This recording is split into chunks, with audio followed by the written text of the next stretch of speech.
Bienvenue dans le podcast Carnet de vie pro. Je suis Marine Le Guillot, coach en transition professionnelle. J'accompagne les personnes qui ressentent le besoin de faire le point sur leur parcours pro à travers des bilans de compétences et du coaching carrière.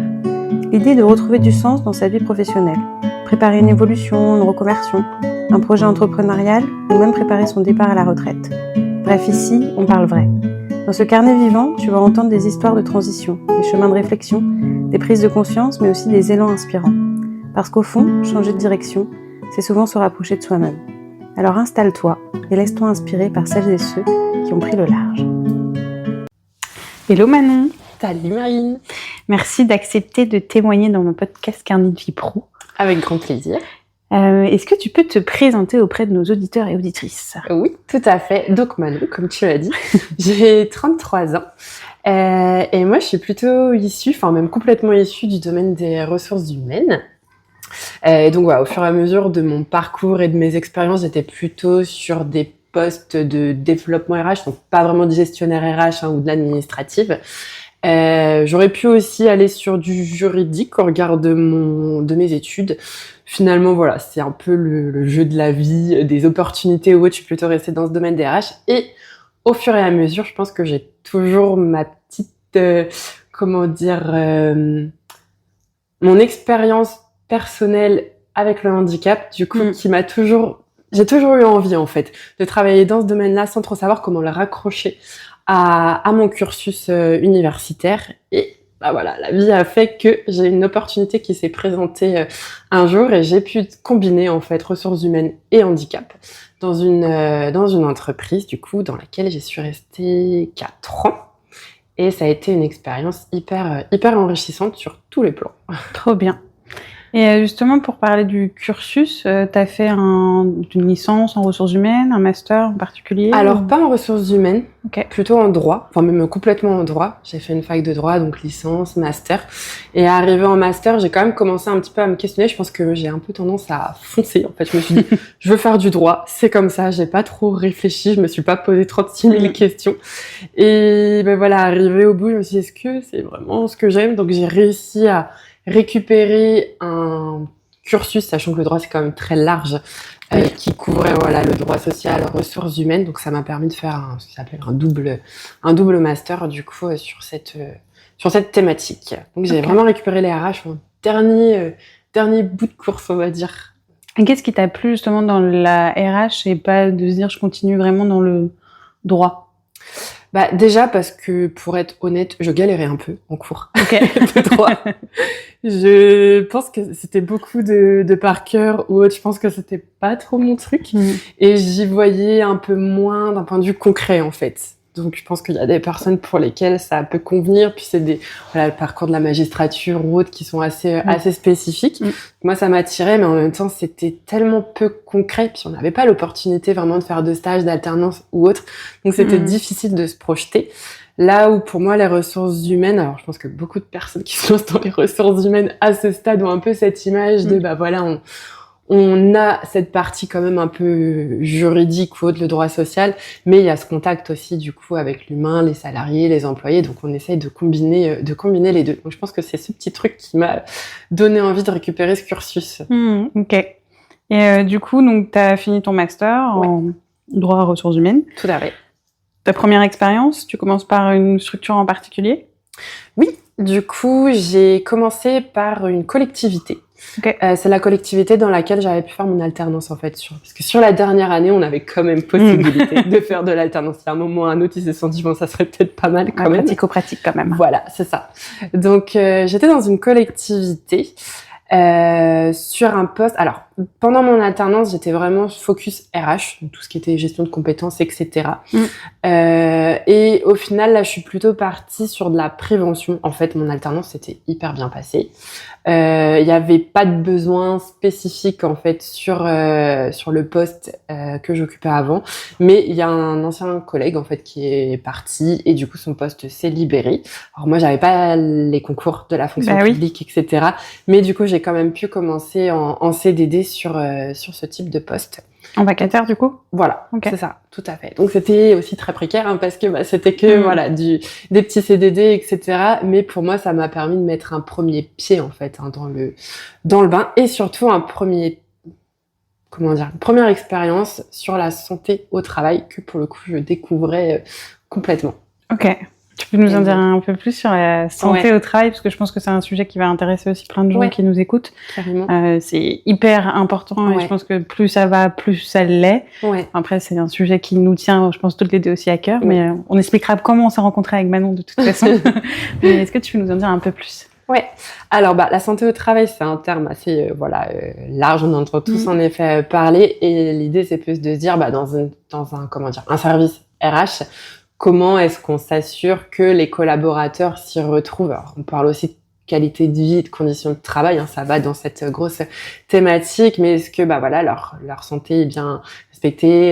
Est-ce que les postes sont bien adaptés à leur situation de santé et au-delà de la santé? Donc là, on peut parler et du physique, mais il y a aussi toute la partie mentale derrière. Donc moi, j'étais pas spécifiquement sur ce type de poste au départ. Il y avait plutôt de l'aspect, on va dire aussi prévention.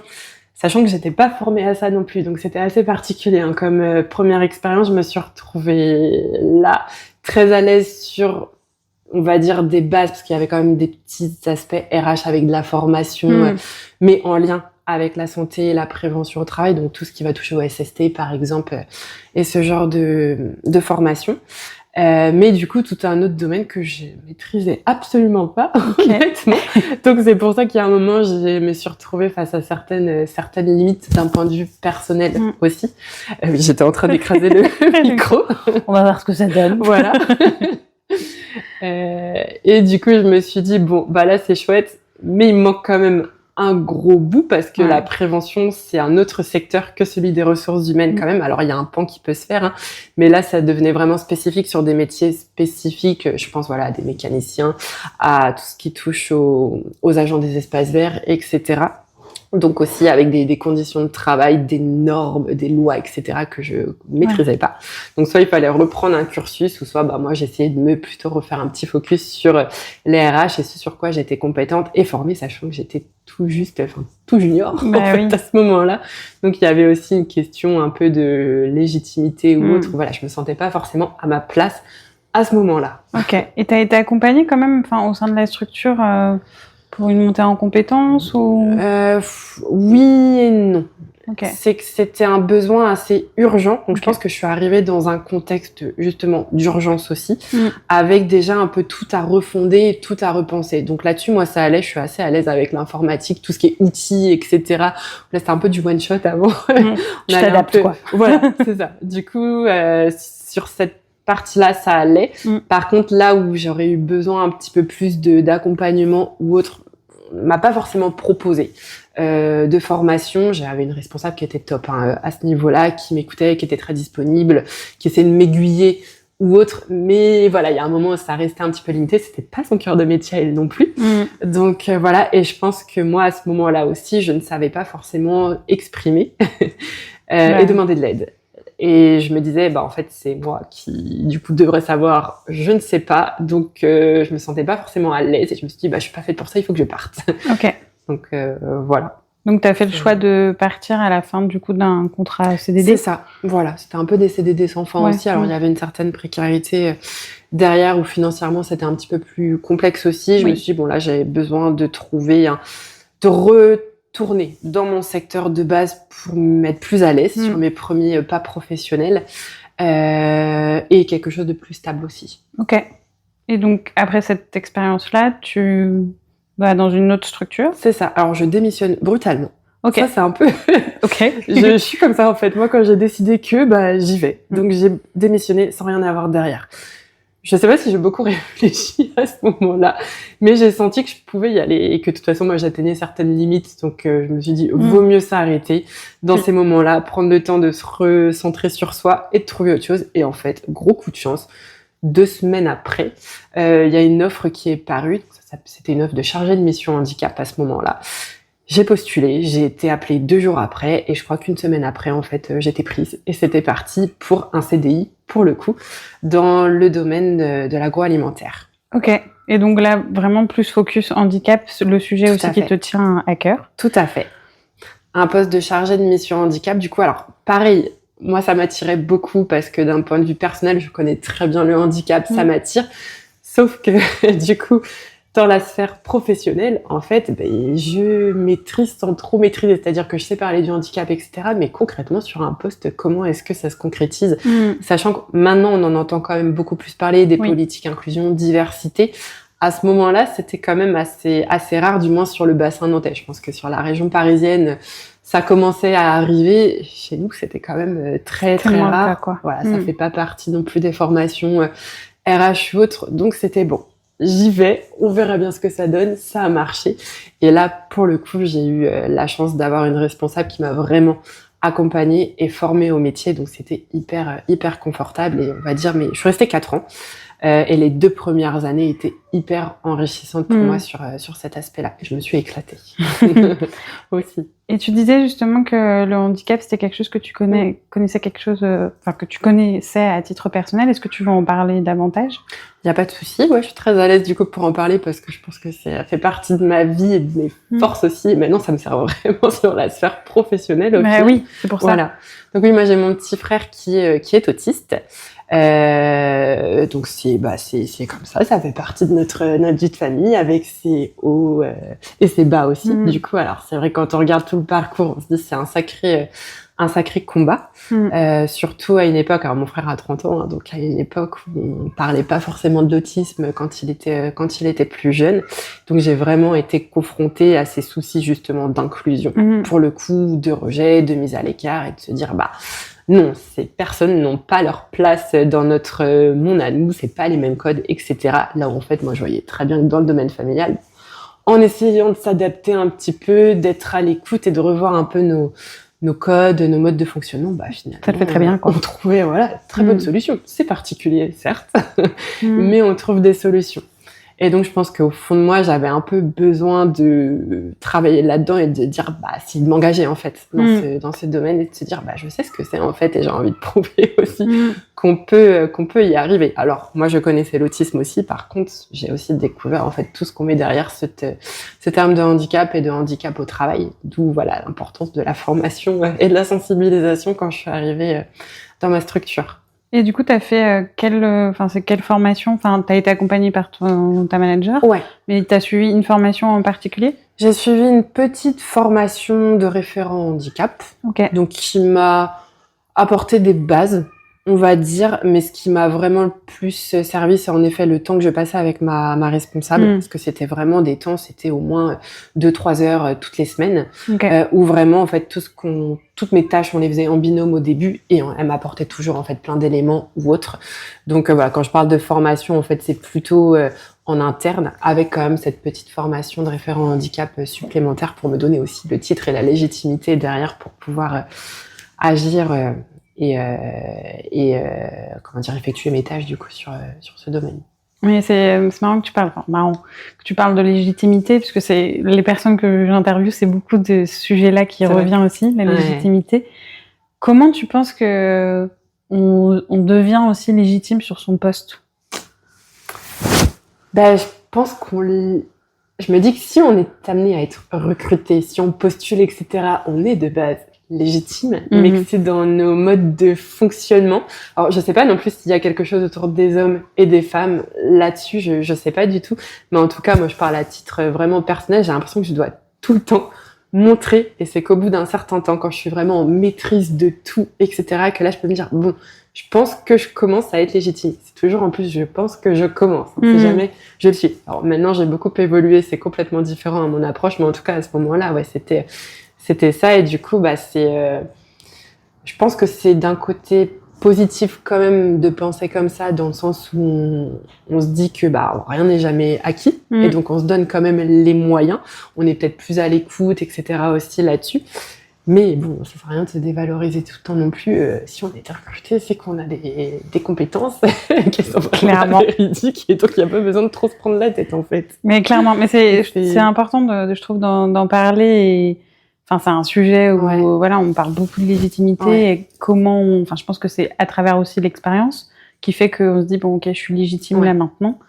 Mais après, est-ce que quand on change de poste, parce que là, j'ai voulu aussi t'interviewer parce que je parle pas juste que des personnes qui changent de métier, qui font une reconversion totale ou qui se lancent en entrepreneuriat. J'ai aussi envie d'avoir des personnes au micro qui font aussi des évolutions de carrière ou qui changent de structure, mais ça reste une transition parce que du coup, c'est de s'adapter aussi à une autre structure. Ça fait récemment, tu as changé de structure. Est-ce que avec cette transition-là, avec l'expérience que tu as eue dans le passé, aujourd'hui, tu te sens plus légitime maintenant? Je me sens plus légitime parce que j'ai fait un travail personnel qui me permet de me sentir plus légitime, qui est encore fragile, honnêtement. Et là, je m'en rends encore compte, hein, c'est toujours une mise à l'épreuve pour moi. Ça fait partie de moi aussi. Hein. Mais je pense que je me sens quand même plus légitime parce que je sais vraiment de quoi je parle, j'ai une certaine expérience. Malgré tout, j'ai quand même changé de structure, j'ai changé un petit peu de métier. En fait, le cœur du métier est toujours le même puisque ça tourne autour du handicap. Par contre, là, je suis clairement sur des fonctions commerciales, là où avant, j'étais sur des fonctions quand même RH. Là, je vais voir des clients, je suis complètement à l'externe alors qu'avant, tout se faisait en interne, donc dans un, j'ai presque envie de dire un cocon. Alors, un cocon qui est pas toujours hyper confortable, mais je veux dire, c'était mes collègues, je les connaissais, ça changeait pas tout le temps. Donc, il y a quand même un peu, voilà, encore un travail à faire là-dessus, mais je me sens quand même beaucoup plus légitime par les expériences que j'ai vécues. Donc, je t'ai dit, je suis très à l'aise pour en parler, du coup, et par le travail que j'ai fait moi-même et plutôt personnel derrière. Ok. Et qu'est-ce qui a fait que tu as voulu changer et faire cette transition-là? Parce qu'on sait à peu près qu'on reste 3-4 ans grand max sur son poste. Paris, c'est peut-être un peu même plus court aujourd'hui, j'en sais rien. Faudrait avoir des statistiques là-dessus. Mais c'est à peu près la moyenne.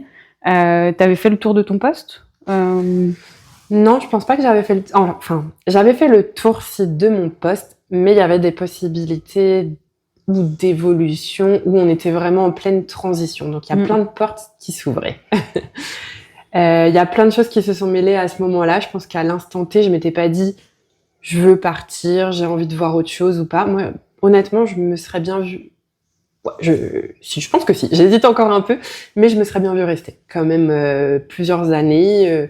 Pourquoi pas? Parce que c'était tellement large, il y avait tellement de possibilités, tellement de projets envisageables qu'on aurait pu. Sauf qu'en interne, je sentais que c'était compliqué. J'ai essayé plusieurs fois un peu d'aborder le sujet et je pense que c'était une très chouette organisation sur pas mal de points, mais il y a aussi des points négatifs. Et quand on parle de handicap, santé haute dans le monde de l'entreprise, parfois c'est un peu dur de trouver le juste milieu et d'embarquer notamment la direction. Et je pense qu'il n'y avait pas forcément d'ambition, clairement, d'aller sur de la santé au travail plus générale que le handicap, parce que le handicap, c'est qu'un pan, en fait, de la santé, clairement. Et je sentais que c'était compliqué, ça tournait un petit peu en rond. Donc je me suis dit, ça commence à devenir... je commence à avoir un peu flou dans mon avenir dans cette entreprise, mais à voir. On commence tout juste le projet, de réorganisation et tout ça. Il y a peut-être des choses qui vont s'ouvrir. C'est aussi une grosse boîte, donc on a un service développement RH, etc. Donc je me dis normalement on doit pouvoir réussir à trouver des ponts. Et en fait, j'ai pas eu trop le temps de réfléchir puisque je sais pas pourquoi ni comment c'est arrivé, mais du jour au lendemain, mon cerveau s'est dit stop. Donc je me suis vraiment retrouvée au volant de ma voiture à me dire mince, je sais plus comment je m'appelle, je sais plus où je vais, je ne sais plus conduire, je ne sais plus rien faire. Donc clairement un burn-out. Mais j'ai rien vu venir, rien vu arriver. Et je pense que ça a vraiment été ce moment de stop. Rupture, quoi. Totale. Et t'avais pas de signaux qui ont montré que dire là où je vais au travail, est-ce que t'avais une boule au ventre ou est-ce qu'il y avait des... En fait, des signaux, il y en avait 20 000, sauf que toi, quand t'as décidé de pas les écouter ou de pas les voir et que t'es un peu en mode robot, en fait, clairement, parce que moi, j'en étais arrivée à ce stade, je pense, tu les vois pas. Donc si, moi, j'ai été envahie par le psoriasis, je dormais plus, et puis au début, c'est des petites difficultés à s'endormir, après, c'est bon, on se réveille dans la nuit, puis après, si on fait des nuits d'une demi-heure, moi, arrivé à la fin, c'était vraiment, vraiment ça, où toute la nuit, tu cogites tout le temps, le matin. Alors, moi, j'avais pas forcément de boule au ventre pour autant, parce que j'étais quand même dans un environnement dans lequel j'étais bien. J'avais une équipe au top du top pour le coup. Niveau management, il y avait des hauts et des bas, on va dire, mais il y a un équilibre qui aurait pu se trouver quand même. Donc pas ce stress-là. Donc, c'est, je pense, du stress que je me mettais quand même à moi-même, parler de légitimité, etc. Donc, je pense qu'il y avait une certaine pression et surtout le flou en fait, de pas savoir où j'allais. Et je pense que c'est tout ça en fait, et tous ces signaux-là, mais comme je me dis, je sais pas, je vais attendre de voir, il y a bien des portes qui vont s'ouvrir, et j'étais vraiment dans cette posture d'attente. Je pense que, il y a un moment où ça pète tout seul, et les signaux arrivaient de plus en plus, en fait, jusqu'à ce moment où on a dit, tu veux pas écouter, on va pas te laisser le choix, du coup. Ton corps s'arrête, quoi. Ouais. C'est ça. Mais c'est un sujet qui est aussi important à aborder, le burn-out. On en entend quand même plus parler aujourd'hui parce qu'on arrive aussi à mettre le doigt dessus, et aujourd'hui c'est aussi reconnu, ce qui était pas le cas dans les années passées. Mais après un burn-out, comment on récupère, ou comment on fait face à ça? Franchement, c'est un petit parcours du combattant quand même. Parce que, alors, moi, je parle pour moi, parce que je pense que c'est une expérience qui est très personnelle aussi, pour le coup, et tout le monde ne le vit pas de la même manière, et tout le monde ne s'en sort pas de la même manière. Moi, je trouve que je m'en sors vachement bien quand même, parce que pourtant, je suis tombée très, très bas au point où, moi, je suis retournée vivre chez ma mère, je savais plus cuisiner, je savais plus rien faire. J'étais incapable d'écouter, d'avoir une conversation, je trouvais plus mes mots. Mais encore aujourd'hui, du coup, des fois, j'ai des petits moments de bug, la mémoire, qui a été quand même un petit peu impactée. Donc, dans un premier temps, il faut accepter, et ça, je pense que c'est le plus compliqué. Ouais, vraiment. Moi, j'ai dû mettre, je pense, bien 3 semaines. Je me souviens, j'envoyais des messages au travail, je les appelais pour leur dire non, mais je suis juste hyper fatiguée, mais je vais revenir, vous inquiétez pas, etc. Jusqu'à ce qu'à un moment, c'est ma binôme qui m'a dit écoute Manon, là je pense qu'il faut arrêter, tu vas pas revenir tout de suite, t'as besoin de temps, et puis pour nous aussi, du coup c'est compliqué de se dire que tu reviens toutes les 2 semaines, et en fait à chaque fois c'est repoussé en termes d'organisation. Je pense que ça a été ce moment-là qui a été la deuxième claque, après la voiture là où j'aurais pu rien faire, et donc là gros moment de vide quand même, où là, alors moi j'ai été suivie psychologiquement, et je pense que de toute façon c'est vraiment la base, et par une psychologue, thérapeute, ça peut être des psychiatres ou autres. Moi j'ai trouvé en tout cas la personne qui me convenait, et je pense qu'il faut pas hésiter aussi à en voir plusieurs pour trouver la personne. C'est pas qu'il y a des bons, des moins bons, mais je pense que c'est pareil, c'est une étape très très personnelle. Oui, puis c'est une question de feeling aussi. Tout à fait. Donc de réussir à trouver le bon professionnel pour s'accompagner, le médecin évidemment à côté, d'accepter les traitements aussi, parce que moi c'était jamais de la vie, je prendrais des anxiolytiques, j'ai pas besoin de ça, je vais m'en sortir toute seule, je suis forte en fait. C'était ce truc de dire non. Et à la fin je suis en fait là le problème c'est que je récupère pas du tout, je dors toujours pas, etc. Donc je pense que c'est vraiment au bout d'1 mois que j'ai commencé à me dire ok, j'accepte, je vais prendre mes médicaments. Et j'accepte de laisser le temps faire les choses, de dormir même à 14 heures si j'ai envie de dormir, et aussi de ne voir personne et de ne répondre à personne. Alors, sans donner plus de signe de vie du jour au lendemain, mais en disant écoutez, ça va pas. Et du coup, j'ai besoin d'un temps de pause. Et d'être dans ta bulle, quoi. C'est ça, tout à fait. Et ça aussi, c'est difficile, parce que les gens en face ne comprennent pas forcément. Même je vois, moi là, j'étais chez ma mère, qui est quand même ma mère, dont je suis très très proche. Et même pour elle, parfois, c'était un petit peu déroutant, parce qu'en soi, physiquement, moi j'avais quand même plein de psoriasis, donc ça se voyait un petit peu. Mais mis à part ça, du coup, je suis là, je marche, je respire. Oui. Je veux dire, voilà, en soi, c'est pas visible.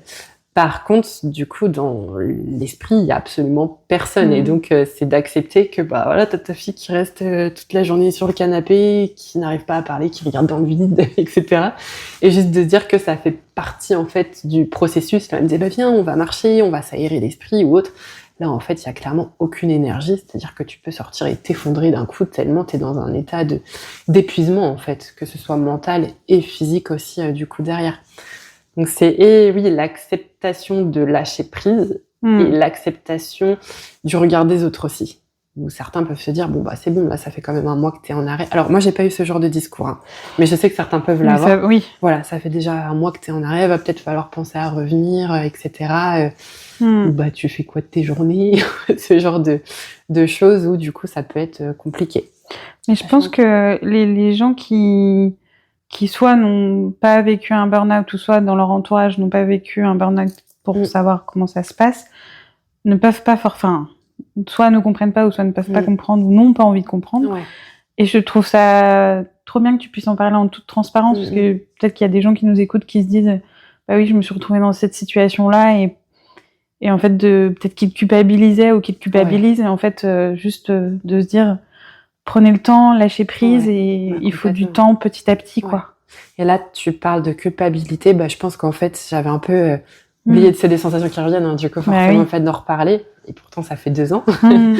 Mais c'est vraiment ça, en fait. Enfin, moi, j'avais ce ressenti, je culpabilisais, et surtout, je me disais, bah, moi, dans mon poste, alors, moi, j'ai fait un burn-out, il y a eu certes le travail, mais je pense que c'est beaucoup plus large, hein, que le travail, pour le coup. Moi, il y a tout mon parcours de vie aussi, personnel, hein, qui a, je pense, eu un impact sur cette situation. Et je me disais, mais ma binôme, on fait exactement le même poste, on a exactement la même responsable, on est pareil. Pourquoi elle tient et pas moi? Et du coup, bah, je me dis, bah, en fait, je suis hyper faible, je tiens pas la charge, je suis pas faite pour être dans ce travail, donc, et tu culpabilises forcément aussi derrière. Donc, c'est aussi tout ça c'est des émotions qu'il faut réussir à accepter, et puis, à réussir à s'en défaire progressivement. Et ça prend un temps de dingue, du coup. Et du coup, c'est là où il faut se faire aussi accompagner, de dire, c'est pas soi, quoi, en fait. Bah non. Tout seul, je sais pas comment on peut s'en sortir, honnêtement. Ou on va peut-être avoir l'impression que ça revient. Moi, j'ai eu des moments comme ça, hein, où je disais, ce matin, ça va. Franchement, je suis bien, j'ai la patate, je vais aller me balader, et puis, franchement, la semaine prochaine, c'est bon, c'est reparti, je retourne à Nantes, je vais reprendre le travail, etc.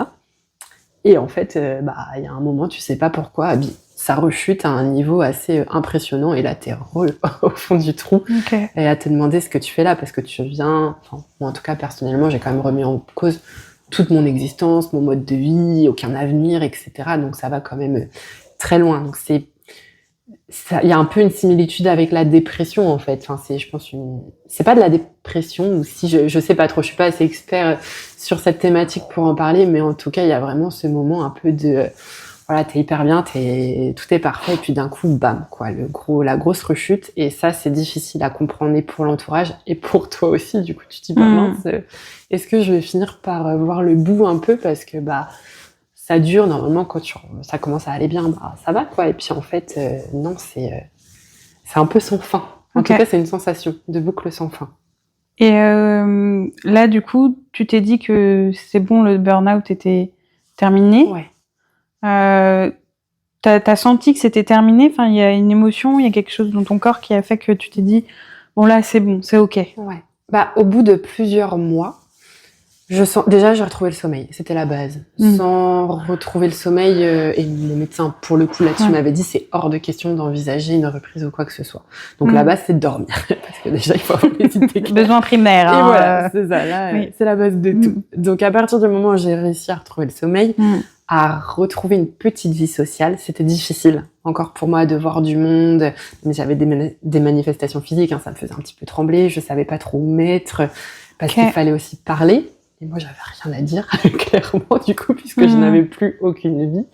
Donc, c'est, voilà, de se reprendre une vie normale, en fait, tout bêtement, aller faire ses courses sans être angoissée parce qu'il y a du monde autour. Et puis, avoir plusieurs choses à penser, en fait, tout simplement.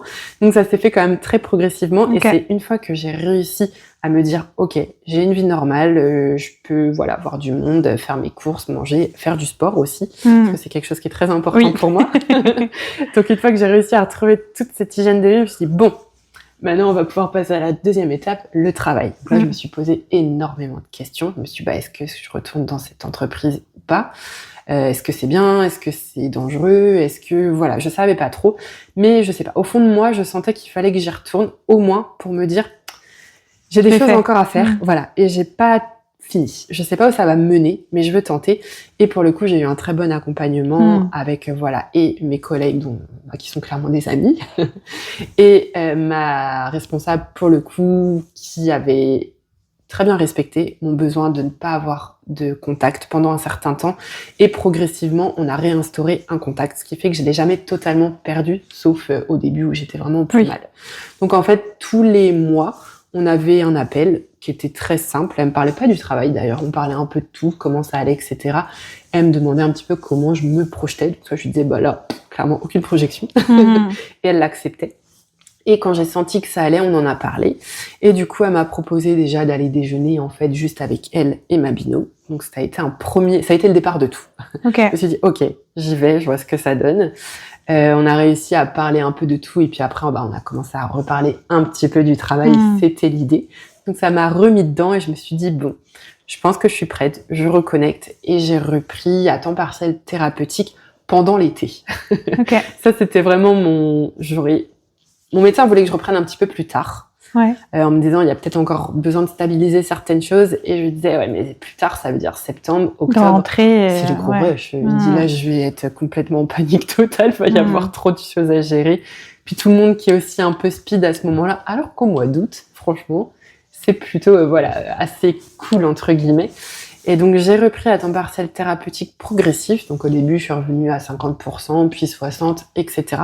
On a fait ça pendant un mois. Et j'ai été hyper bien accompagnée, c'était progressif, j'ai pas tout de suite eu toutes mes tâches à regérer, etc. Donc, je pense que j'ai une reprise qui s'est hyper bien passée, donc très bien accompagnée, etc. Donc, ça allait mieux, on va dire. Courant septembre, je suis repartie en vacances après, en me disant, voilà, je l'ai fait, je pars en vacances, je reviens et ça repart. Et donc, c'est reparti pendant 7 mois, à peu près. Mais c'est reparti comme avant. Donc voilà, alors moi j'avais quand même beaucoup appris, c'est ça. Et la prise de recul quoi. Tout à fait.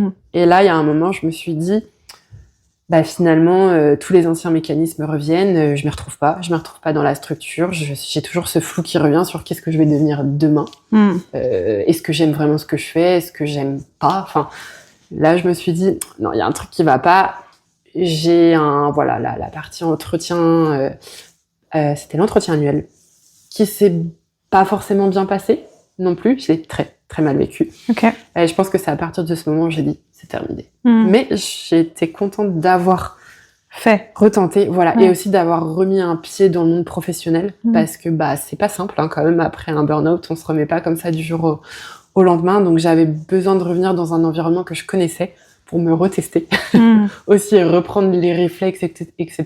Même de faire une journée complète de travail et tout. Pour après me dire, là, va falloir que je me pose les bonnes questions, quoi. Et justement, tu as un conseil aux personnes qui, malheureusement, ont fait un burn-out et qui reprennent, du coup, dans le monde professionnel? C'est dur de donner un conseil spécifique parce que c'est ça dépend de chacun. Ça dépend de chacun. Moi, personnellement, j'avais besoin de retourner dans la structure dans laquelle j'étais parce que ça se passait bien. Aussi, je veux dire, c'est pas... Alors, tout n'était pas parfait, mais c'était pas de la faute de telle ou telle personne. C'est, je pense, moi aussi qui avait du mal à accepter peut-être certaines choses et tout s'est mélangé. Et donc je pouvais revenir.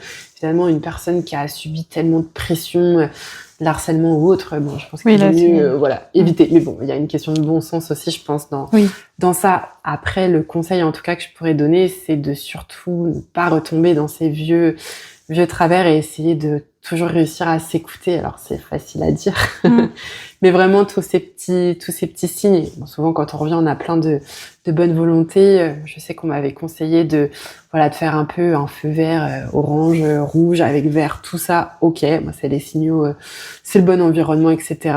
Orange, comme je ne savais pas m'écouter. Orange, là je commence à ressentir ça, je commence à avoir un peu du mal à dormir, je commence à cogiter quand je suis devant mon miroir. C'était mon grand truc. J'étais devant le miroir. Et là je commençais à, à me dire, là, ça va pas trop là-dessus, etc. Et je repartais dans des trucs sans même m'en rendre compte. Donc tous ces petits points là, c'était orange, c'est que ça n'allait pas. Et puis le rouge, c'est recommencer à mal dormir, etc.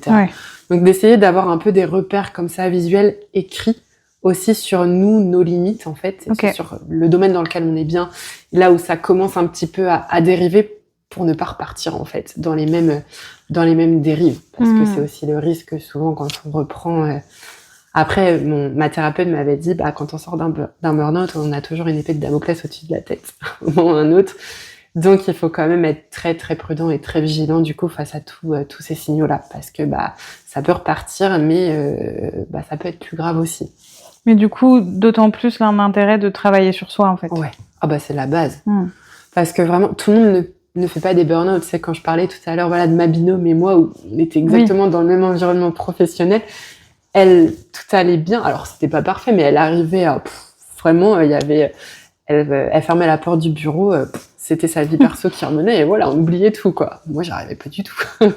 Donc, en effet, c'est vraiment la base de travailler sur soi, sur son rapport au travail aussi, son rapport au stress, et puis, l'écoute, en fait, l'écoute de soi, tout simplement. On parlait tout à l'heure de légitimité aussi, du coup, tout est lié. Hein. Oui. Je pense, moi, j'avais aucune confiance en moi, etc. Donc, je suis très vite aussi soumise à du stress, mais c'est moi-même, en fait, qui me le met, moi, pour le coup. Alors, il pouvait y avoir une certaine pression, mais je pense que je m'en rajoutais une bonne couche pour dire, faut que je montre que je peux y arriver, etc.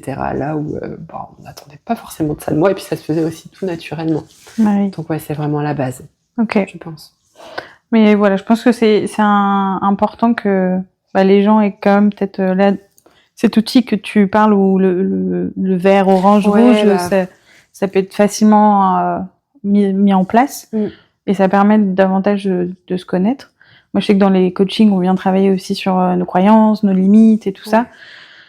Enfin, ça amène au questionnement et prise de recul et prise de conscience aussi. Mais je pense que tous ces petits exercices peuvent aider et avoir des signaux, et de mieux se connaître, et justement éviter de refaire un burn-out, parce que l'objectif n'est pas d'en refaire un. Et de pouvoir prendre soin de soi, quoi. Ouais, carrément, et de savoir poser ses limites aussi.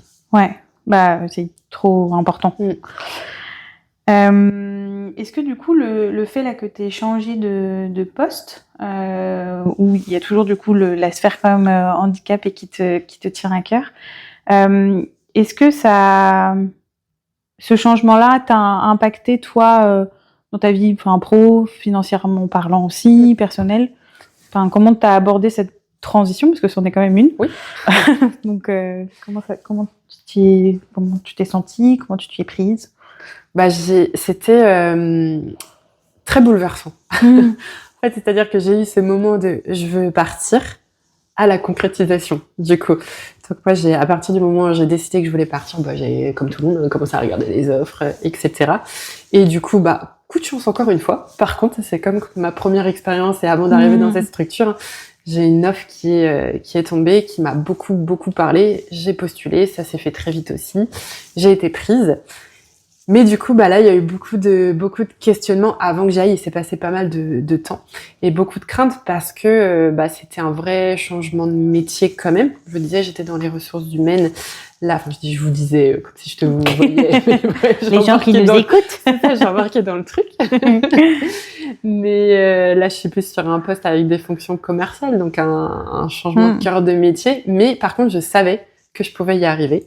L'entretien s'est hyper bien passé. J'ai travaillé aussi un peu aux valeurs. Je me suis assurée, c'est toujours dur de l'anticiper du coup avant d'arriver, mais je savais que là je suis dans mon associatif pour le coup, donc une association que je connais dans la sphère privée. Donc je savais un petit peu là où j'allais en termes d'environnement, et que ça correspondait beaucoup plus à mes valeurs. Petit coup de stress quand même, c'est que j'étais dans le privé, une grosse boîte avec beaucoup d'avantages. Et là, je suis partie dans une asso. Donc, autant en termes de salaire, je m'y retrouve, c'est exactement la même chose. Ça me faisait poser des questions quand même aussi du coup derrière, j'avoue. Par contre, j'ai perdu tout l'aspect, avantages, 13e mois, intéressement, participation, tout ça. Structure privée, quoi. Voilà, c'est ça. Et du coup, forcément, ça pose question. Moi, ça m'a fait très peur. Avant, je me suis dit, qu'est-ce que tu fais là? T'as quand même pas mal d'avantages. T'as envie d'acheter, c'est quand même mieux d'avoir tous ces avantages financiers. Là, je les envoie un peu en l'air quand même. Qu'est-ce que tu fais? Sauf que au fond de moi, je savais qu'il fallait que je parte et que j'en avais besoin, et que ce poste-là m'attirait. Je me suis dit, franchement, il faut que je m'y retrouve, il faut que je puisse m'épanouir. Donc, j'y vais. Et l'argent ne fait pas tout, puisque en effet, aujourd'hui, je vis très bien, hein, franchement, je mange très bien, je peux toujours partir en vacances, il n'y a pas de souci, c'est juste forcément des projections un petit peu différentes, il faut faire plus attention, mais en soi, ça se fait très bien. Et surtout, je me suis tellement retrouvée dans ma vie privée. Mes collègues, la dernière fois que je les ai vus, mes anciens collègues m'ont dit, c'est fou comme t'es transformée physiquement, même toi tout à l'heure, alors on se connaît quand même, du coup. Oui, avec Manon, on se connaît parce qu'on a travaillé ensemble dans la même structure. Voilà. On est toutes les deux fans du sarrasin, enfin bref, on a plein de points communs. La Bretagne. Voilà. Mais oui, c'est vrai que métamorphosée. Ouais, et c'est ça, c'est les traits, je suis hyper zen. En fait, je suis heureuse. Et c'est vraiment la première fois où je me sens heureuse. On se dit tout le temps, il y a plein de moments de bonheur, etc. Mais là, c'est sur tout le temps, je suis tout le temps heureuse. Avec des moments de doute, forcément. Tout n'est pas parfait dans ma nouvelle structure. Des fois, je retrouve aussi des choses qui, par le passé, en fait, des situations un peu similaires où je me serais mise dans des états pas possibles, j'aurais cogité, j'aurais pas accepté. Maintenant, je prends plus du tout les choses de la même manière et je me dis, en soi, c'est comme ça, on va trouver des solutions et on en trouve en plus. Parce que à être bien reposé et plus apaisé et aussi plus confiant, ça marche aussi forcément mieux dans l'environnement. Est-ce que tu penses qu'il y a aussi une question de structure, le fait que ça soit... Enfin là, que tu es dans une structure associative et dans le passé, tu étais dans une structure privée. Est-ce que tu penses que ça joue aussi ou pas tout le temps ? Je pense pas tant que ça, honnêtement. Okay. Je pense que c'est plutôt lié aux personnes, en fait. Moi, là, oui, je m'y retrouve plutôt bien. Enfin, il y a des choses que... C'est, par exemple, dans une asso, forcément, c'est beaucoup moins structuré, par exemple, que dans le privé. Et moi, je suis quand même assez carrée, c'est rigolo. J'aime bien quand c'est droit, etc. Donc, voilà, là, je m'y retrouve un petit peu moins. Par contre, je suis dans une asso qui plus est dans le domaine de l'insertion professionnelle des personnes en situation de handicap. Donc je pense que ce sont malgré tout des personnes qui partagent et les mêmes valeurs que moi et le même sens de l'humain, ce qui n'est pas forcément le cas, et je critique pas du tout, mais de grosses structures du privé où on va plutôt être là pour faire du chiffre, et où l'humain n'est pas forcément placé au cœur de tout, alors que là, dans mon asso, en tout cas, c'est le cas. Donc, je pense que ça peut jouer aussi, mais là, c'est vraiment lié à l'environnement et à cette structure spécifique. Je me dis, il y a des assos dans lesquels ça peut être tout aussi catastrophique. Sur la sphère humaine, tout dépend de qui manage, qui... Voilà. Ouais, donc, je prends des pincettes en disant ça. Ouais. Non, mais t'as raison. Et tu vois, il y a une personne que j'ai interviewée, on parlait justement du management. Et je disais que des fois, sur les postes de manager, c'est un peu la tendance de dire on fait évoluer quelqu'un, ça fait plusieurs années qu'elle est sur ce poste-là, ok, go, management. Mais tout le monde n'est pas bon ou n'est pas bonne à être manager. Et donc, faut y prendre beaucoup de pincettes et il faut faire attention, en fait. Parce que ça peut mettre des personnes après en situation compliquée, quoi. Donc, comme tu disais, ça dépend avec qui tu travailles. C'est ça qui fait tout. Oui, clairement. Est-ce que tu as une anecdote, toi, dans ton parcours qui t'a marqué et qui fait que tu en es là aujourd'hui ? Waouh, une anecdote.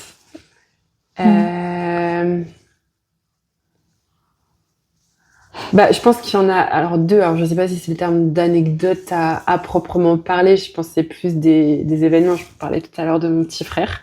Donc, clairement, c'est grâce à lui. Je pense que, alors, pas qu'à lui, mais à sa situation aussi, que j'en suis là aujourd'hui. Et j'en suis très heureuse, malgré toute la complexité que ça a été. Mais s'il avait pas été en situation de handicap, j'aurais pas été sensibilisée, j'aurais pas eu envie d'agir du coup pour cette thématique qui me tient vraiment à cœur du coup. Donc j'en suis plutôt contente. Et l'autre, c'est pas forcément des anecdotes, mais je pense que c'est mon burn-out aussi du coup, qui a été vraiment un vrai tremplin. Moi Mais tu le vis comme ça. Voilà, je le vis très bien. Même, de toute façon, vous avez vu la manière dont j'en parle, etc. Je suis très à l'aise. J'en parle avec le sourire aussi, parce que pourtant, sur le coup, sur le moment, plaisir. C'est très traumatisant comme expérience. Mais en effet, ça m'a permis de rebooster et puis de me prendre une grosse claque en fait pour me dire mais là tu fonces droit dans le mur, tu t'écoutes pas, tu poses pas tes projets, tu sais pas vraiment ce que tu veux, ce que tu recherches. Stop, ça marche pas comme ça dans la vie. Donc repose-toi, recentre-toi sur toi et travaille sur toi. Et du coup, les portes vont s'ouvrir petit à petit. Et ça a été le cas. Exactement. Alors là... Tu penses que tu pourrais dire même que ça a été un déclic ? Ouais. Je pense que il fallait que ça m'arrive, presque. Parce que sinon, j'aurais continué à avancer. Toujours border un peu. Ça va pas trop, mais je tiens coup. Donc, ça va le faire. Mais je trouve ça trop chouette d'avoir ce retour-là parce que ça donne aussi ce côté aussi très positif que c'est pas parce qu'on a fait un burn-out que ça va aller mal après et qu'au final c'est parfois du bon pour du meilleur derrière quoi. Ouais, c'est vraiment ça. Alors c'est pareil, toujours avec beaucoup de pincettes parce que pour d'autres personnes ça peut être beaucoup plus complexe et c'est pas facile.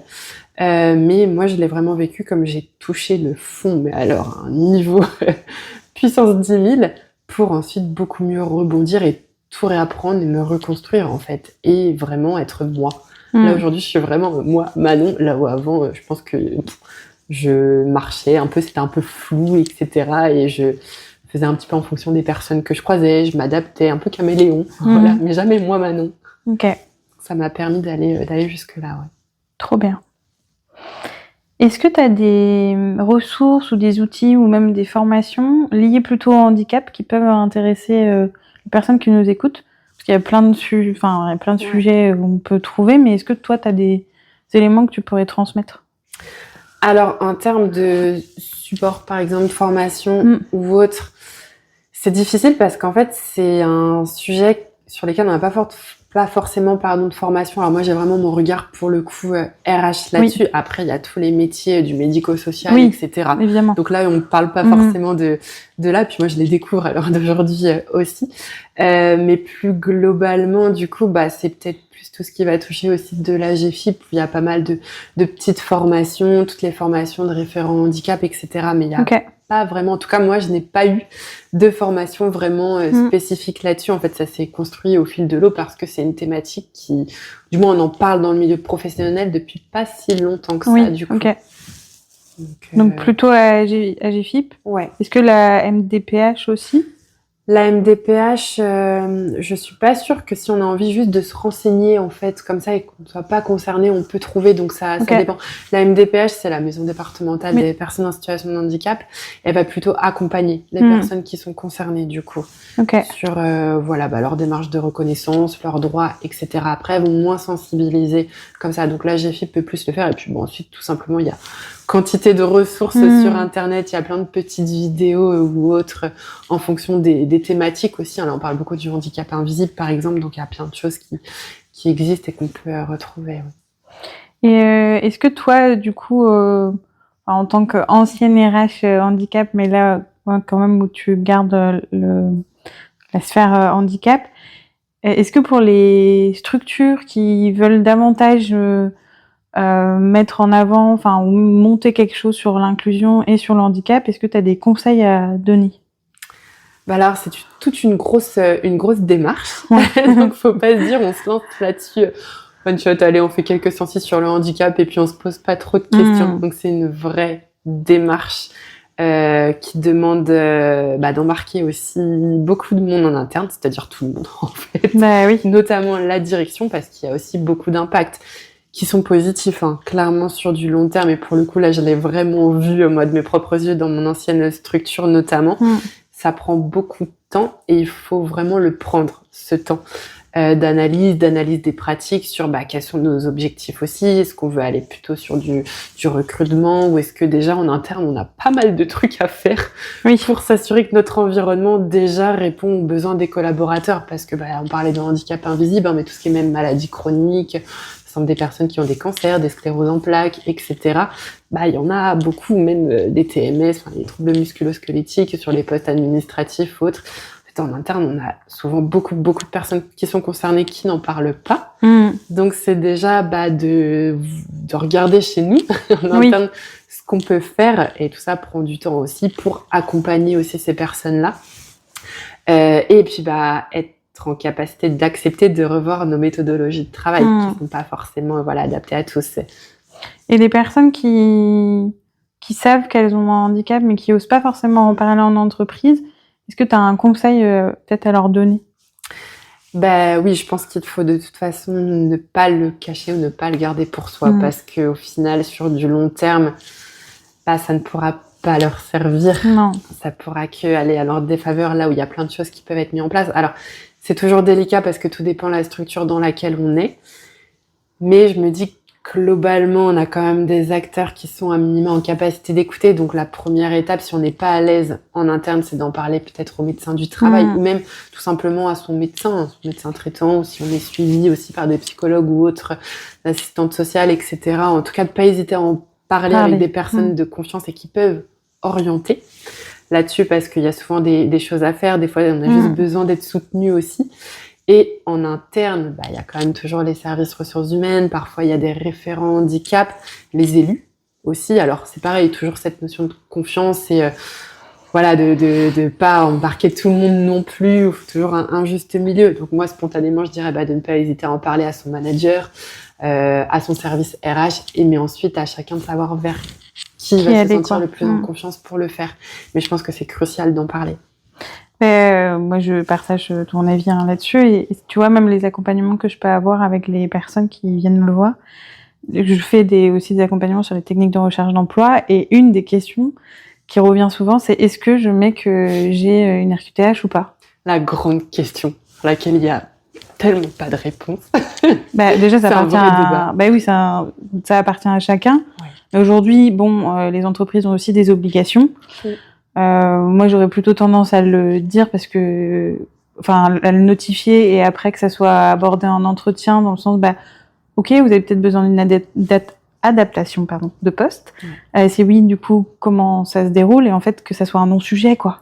Totalement. Alors moi, je peux que partager. Oui. Moi, spontanément, je dirais à tous, évidemment qu'il faut le mentionner parce que, alors, peut-être pas, ça dépend vraiment de comment on vit aussi la chose, etc. Il y a plusieurs cas de figure, plusieurs stratégies, mais ça peut être de se dire, moi, j'ai des besoins, donc autant que je vais mettre tout de suite sur mon CV, comme ça l'entreprise en face le sait, et pour l'entreprise, ça sera plus facile d'aborder la thématique aussi et de préparer en amont son entretien, parce que on a quand même des fonctions RH qui sont de plus en plus sensibilisées et qui abordent quand même le sujet avec bienveillance. Faut pas avoir tout négatif. Oui. Pour moi, c'est la très grande majorité. Parfois, c'est juste qu'il y a de la maladresse ou des quiproquos, de la peur en fait. Mais au final, une méconnaissance. Tout à fait. Mais je pense que quand même, il y a vraiment envie d'agir.